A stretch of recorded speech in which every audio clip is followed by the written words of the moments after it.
Servus Leute, schön, dass ihr wieder eingeschaltet habt hier auf meinem Kanal rund um das Thema Hero Quest und anderen Fanmade-Projekten. Ich bin der Markus, der Dungeon Master, und ich hatte kürzlich einen ausführlichen Livestream mit dem lieben Mountainbird, und weil der Ton bei ihm leider nicht perfekt war, ja, fasse ich euch die wichtigsten Themen und Projekte noch einmal übersichtlich zusammen. Ich wünsche euch viel Spaß mit dem Video. Beginnen wir mit einem Projekt aus der spanischen HeroQuest Community. Und zwar hat der User Yoma P81 zusammen mit Hispa Sargon Skillkarten für die 4 Basishelden entworfen, also für den Barbar, Zauberer, Elf und Zwerg. Und diese Karten wurden ursprünglich mal für Kinder designt, also ganz einfach gehalten. Und was soll ich sagen, sie sind wirklich sehr gut gelungen. Mountainbird hat dann die Erlaubnis bekommen, diese Karten ins Deutsche zu übersetzen. Und das war am Anfang gar nicht so einfach, denn er musste den beiden versprechen, dass er das natürlich kostenlos macht und hier keine kommerzielle Absicht dahinter besteht oder dass er das irgendwie verkauft oder sonst irgendwas. Natürlich sollte er diese ganzen Sachen auch der Community zur Verfügung stellen, dazu kommen wir aber gleich noch. Er hat in diesem Zuge zusätzlich pro Held noch 2 eigene Skills in der dieselben Designsprache ergänzt, sodass jeder Held jetzt 5 Fähigkeiten bekommt, und das ist ja für das Basisspiel, ja, denke ich mal, sehr sinnvoll, und ich bin gespannt, wie sich diese Sonderfähigkeiten im ja, echten Spielverlauf spielen werden. Die Downloads sind bald verfügbar über meinen Discord-Kanal in der Bibliothek. Schaut da immer gerne mal rein oder auch über den Telegram-Kanal von Söhnen Mentors. Und wichtig ist mir hier nochmal zu sagen, dass diese Karten kostenlos angeboten werden und dass diese natürlich nicht kommerziell irgendwie über eBay oder sonst irgendwas verkauft werden dürfen. Ich wünsche euch auf jeden Fall viel Spaß mit diesen Karten. Ich bin gespannt, wie sie sich spielen lassen. Wenn ihr diese Karten schon habt, dann schreibt mir mal gerne in die Kommentare, wie sie sich spielen lassen und was für Erfahrungen ihr damit gemacht habt. Weiter geht's mit einem eigenen Projekt von Mountainbird, und zwar, wer die Erweiterung Morkas Magier bereits in seinen Händen hält und diese auch sich schon mal genauer angeschaut hat oder vielleicht auch ein Unboxing bei mir auf dem Kanal, der kennt Hopkins Ruhe. Da gibt es 9 besondere Orte in dieser Stadt, wo die Heroen sogenannte heldenhaften Gaben erhalten können. Und Mountainbird hat dieses System ein bisschen ausgebaut. Für jeden dieser 9 Orte gibt es jetzt ein eigenes Kartenset mit 3 zusätzlichen Fähigkeiten, also insgesamt 27 neue Karten. Die Karten sind thematisch auf den jeweiligen Ort zugeschnitten, und ja, in der Arkan-Bibliothek zum Beispiel kann der Zauberer eine weitere Zauberschule erwerben, oder am Scharfschützenschießstand gibt es ja weitere Fernkampffähigkeiten und so weiter und so fort. Die Karten sollen noch in diesem Quartal erscheinen, möglicherweise sogar noch diesen Monat. Schauen wir mal, wie schnell der Mountainbird ja, am Start ist. Und diese Karten werden ebenfalls kostenlos zum Download von ihm angeboten. Schaut auch hier auf dem Discord-Server von mir vorbei oder auf dem Telegram-Kanal von den Söhnen Mentors. Jetzt kommen wir zu einem ganz anderen Projekt, und ihr seht es jetzt hier schon im Hintergrund, denn das hat es in dieser Form, glaube ich, auch noch nie gegeben. Denn Mountainbird hat zusammen hier mit dem Rainer dieses Card Quest Special Collection Poker Face ja ins Leben gerufen. Ein echtes Kartenspiel mit 52 Spielkarten im Hero Quest Design. Und mit diesen 52 Karten lassen sich 3 verschiedene Spiele spielen. Einmal Quartett, ein Uno-ähnliches Spiel, und dann noch Trumpf mit dann verschiedenen Charakterwerten wie Tempo, Körperkraft und Charisma auf einer Skala von 1 bis 5 Totenschädel. Wobei ich glaube, der Orkbade ist da ziemlich, ja, wie soll ich sagen, nicht so gut mit weggekommen. Und ja, was kann man noch sagen? Ja, aus dem Basisspiel und aus allen Erweiterungen wurden da die entsprechenden Helden, Monster und Bosse mit integriert. Wenn wir uns die Sachen mal so ein bisschen im Detail anschauen, dann seht ihr hier schon, was für ein Ausmaß dieses ganze Quartett hat. 'Ne passende 3D gedruckte Box gibt es hier auch vom Rainer. Ist wie immer eine hochwertige Schachtel natürlich. Und ja, Mountainbird erzählte noch, dass die Idee entstand aus ja, Familienspielrunden mit ja, seinem Sohn zusammen. Und auch ja, diese Karten, das komplette Set wird auch alles kostenlos zur Verfügung gestellt und mit der Box, da müsst ihr euch keinen Kopf machen, wenn ihr die nicht selbst drucken könnt, also kein 3D-Drucker oder sonst irgendwas habt, dann könnt ihr die natürlich auch beim Rainer erwerben.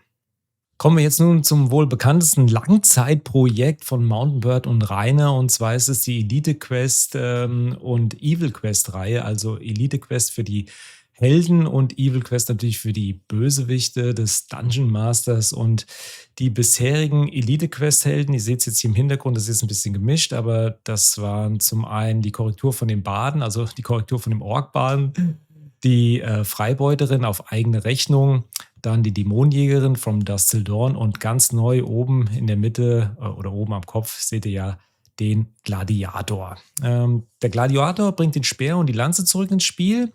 Die waren ja bereits bekannt aus dem 89er Hero Quest Basisspiel und den können wir uns auch gerade nochmal genau anschauen, denn hier sehen wir nochmal die Box mit dem Gladiator und seinen entsprechenden Fähigkeiten mit dabei. Und hier sehen wir nochmal die beiden Karten, Speer und Lanze, die jetzt wieder Einzug in das Hero Quest 2021er System gefunden haben. Neben der Elite Quest gibt es natürlich noch die Evil Quest Reihe, ich hatte es vorhin erwähnt, und da geht es hauptsächlich um Bösewichte aus dem Zeitraum 70er bis 90er Jahren. Und hier war es ihm wichtig, dass er nochmal sagt, dass man hier diesen Überraschungsmoment hat, wenn der Dungeon Master eine unbekannte Figur aus der Tasche zieht und diese auf das Brettspiel legt. Und das, denke ich mal, macht bestimmt dem einen oder anderen sicherlich Spaß. Und ihr seht im Hintergrund auch wieder die ganzen 3D-Boxen. Die sind alle vom Rainer hergestellt und sind echt von super guter Qualität und sind aber im Größenverhältnis ein bisschen kleiner als die Original Hero Collection von Hero Quest. Das sollte man vielleicht noch wissen. Aber ja, wie gesagt, alle Dateien werden auch wieder kostenlos zum Download bereitgestellt. Und wenn ihr Interesse an so einer Box habt, dann wendet euch an Rainer, wenn ihr die, wie gesagt, nicht selber drucken könnt. Kommen wir jetzt am Ende nochmal zu einem großen Finale, denn es wurde nochmal eine Erweiterung angekündigt von Mountain Bird und Rainer. Und zwar, ihr seht es schon im Hintergrund, die Geisel der Skaven, Fanmade-Abenteuerpaket, was vom Mountain Bird und Rainer ins Deutsche übersetzt worden ist. Die Vorlage stammt ursprünglich von Giovanni aus Italien und wurde auch schon ins Spanische übersetzt. Jetzt natürlich das erste Mal auf Deutsch mit komplett neu erstellten Artworks. Hier, die Skaven, also Rattenmenschen aus der Warhammer-Welt, die sind ja bei den Fans extrem beliebt und kamen auch schon im Advanced Hero Quest in den 90ern vor. Und was steckt in dem oder in dieser Erweiterung alles drin?